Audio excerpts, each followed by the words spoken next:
You just want to step out of it, to step out of the whole race, the whole business. The monstrosity of being alive overwhelms you. If you have depression, if you have anxiety, if you have post-traumatic stress disorder, if you have any kind of mental health condition, this is not something to ignore. Depression, frustration, anxiety, pain, disillusion. It's just a natural part of the process of becoming a stronger version of yourself. The thing that keeps one living is a sense of future, that there will be a tomorrow, and tomorrow I've got to do this, and then the day after I've got to do that. Get started. And I'm going to tell you right now, it won't be easy. It will be hard because life is hard. That's what life is. With depression, one of the most important things you could realize is that you're not alone. I've been places and someone has said, well, you lost an arm and a leg, so you had a right to be depressed. And I stopped them. I was like, depression is real. No matter what you're going through right now doesn't mean that it's not going to end.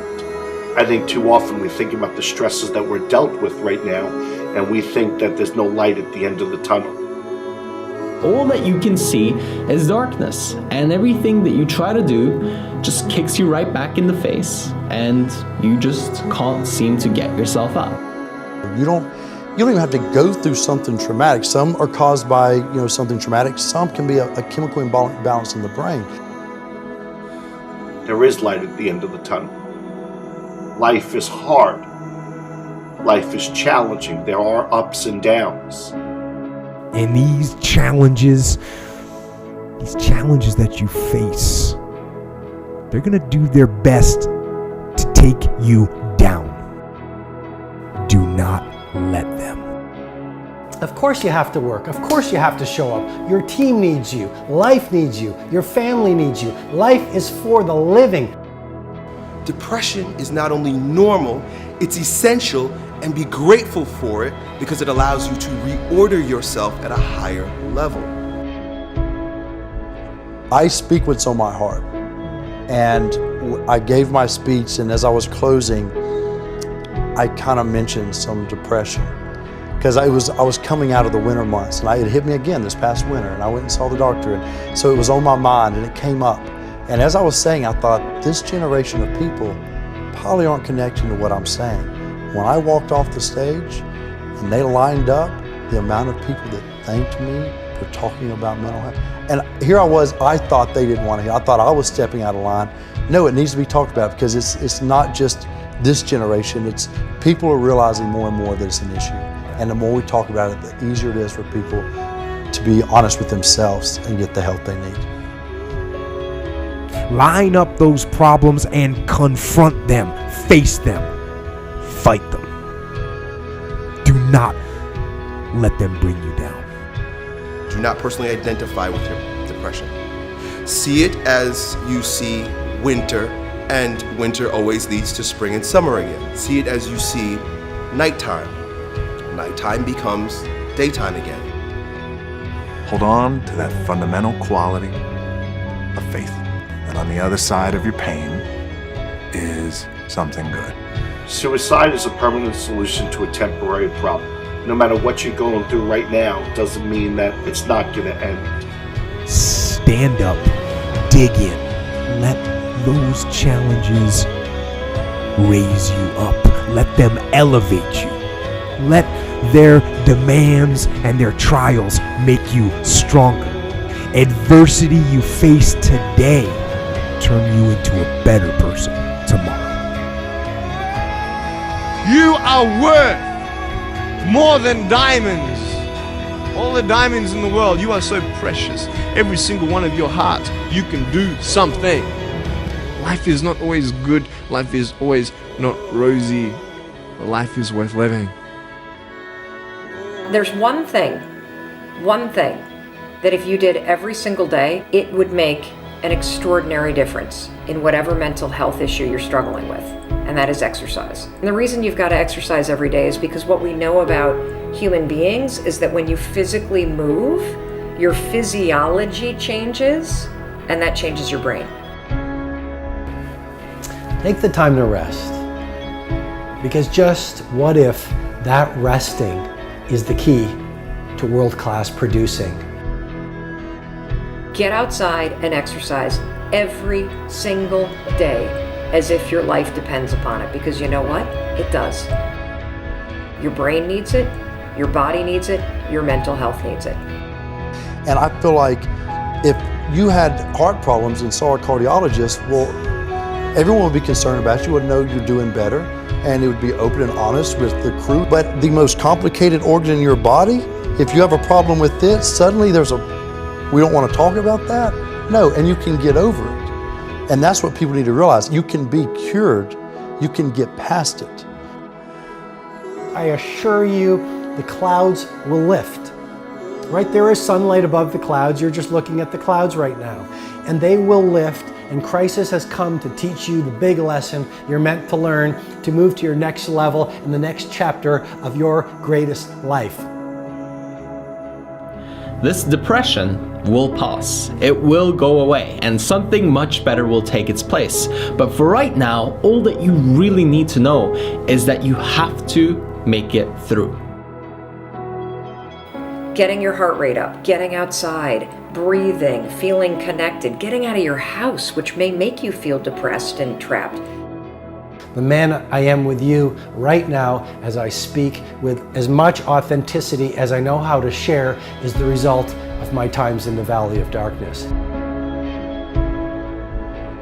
Doing that every day, that physical push, you don't have to run.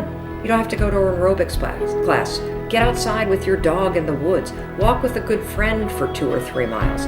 Doing that every single day not only moves your body, which changes your mind, it gets you out of your physical environment, which is one of the things that people with depression tend to have a hard time doing. And it also creates a bit of momentum and a bit of a routine in your life. Every time I experience a bout of depression, I come out on the other end a different person, doing different things. But it's because I'm aware of what's happening and I'm aware. I want to see the opportunities as they present themselves to me instead of falling into the depths of a spiral down depression because I'm personally identified with what is happening when I'm upset. And your schedule is not full and you actually feel like you're wasting your life because you're not this epic producer. What if those times were actually a different form of productivity? What if those times were actually being productive in a different way, where you're actually producing not in the world, but producing within yourself, producing strength, producing new insights, producing new ideas, producing new capabilities, producing new energies, producing new emotions, shifting from fear to love, because when you go through difficult times, what do you really do if you feel your fear and your pain? You release it. It's out of your system, and you grow in love and bravery and strength. What does that do to your craft? What does that do to your power? What does that do to your bravery? What does that do to the light that you bring into the world? You become this incredible force that is undefeatable. I suggest to you that if you are facing a challenge, don't stop. Stay busy. Work your plan. Continue to do those things that you know that work for you after you have evaluated yourself in the situation. Continue to move. Stay busy, stay busy, stay busy. You are part of a larger cosmos, whether you know it or not. And communing with nature allows you not to see the bars of the prison cell, but the stars of the universe. And if you can connect with those every day, my dear friend, you will use your pain as an instrument for your greatest growth. And then you try something new. And then you'll also go to school and people will put you down and parents will tell you that you're a failure because you failed at a test. And you start believing the lies around you, saying that you're not good enough and no one's gonna want you and you'll never ever do anything good in your life and you'll never ever, achieve the dreams and goals that you wish you had done or wish that you could do. And these steps take you closer. That voice saying, you're not good enough, you're not good enough, you're not good enough, and all you need is one more step to fall. So you have a choice to know which step you're going to take today. I want you to know that no matter where you are in life, no matter how low you have sunk, no matter how bleak your situation. This is not the end. This is not the end of your story. This is not the final chapter of your life. I know it may be hard right now, but if you just hang in there, stick it out, stay with me for a little while, you will find that this tough moment will pass. And if you are committed to using this pain, using it to build your character, finding a greater meaning for the pain, you will find that in time, you can turn your life around and help others going through the same struggles.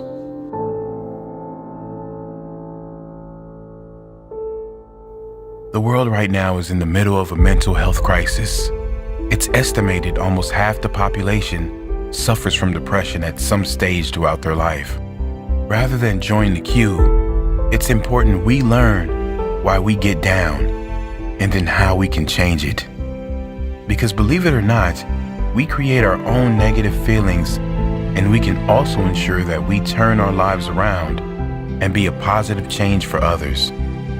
The reason anyone gets depressed always comes down to the consistent thoughts we think and the consistent beliefs we hold. Let me say that again. The reason anyone gets depressed always comes down to the consistent thoughts we think and the consistent beliefs we hold. The point here is that anyone that is depressed is so because there is an external factor that didn't materialize in their life. They have lost something outside of their control or don't have something that is out of their control. In school, we are taught how to get a job, but no one teaches us how to live in a state of happiness.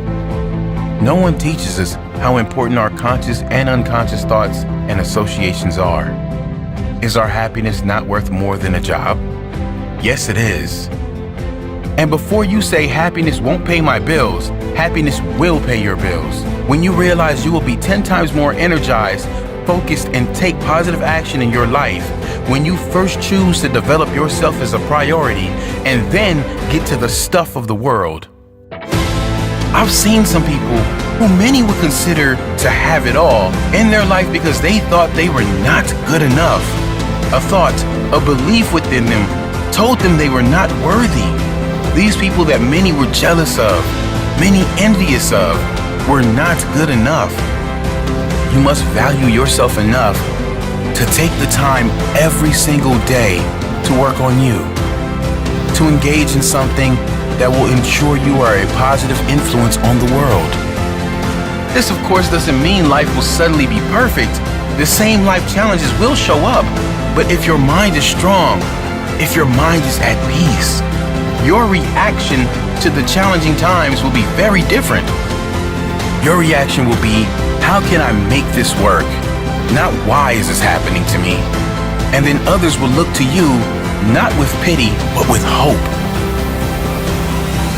Because your strength will become their hope, their strength. You really can be that powerful. You can ditch the victim story. You can leave the pain behind and focus on how you will react next. How you will react positively. Read all you can read to get your mind in a positive place. Take steps to ensure you will be in a better position next time. Whatever pain you are suffering from, how you can ensure it won't show again. Take little steps and soon you will be at the top of the staircase. Don't give up. You are worthy. You are more than worthy. You deserve to experience how great life can be, and you owe it to the world to be that positive change for others, to inspire others who will look to you and say, he did it, she did it, and I can do it too.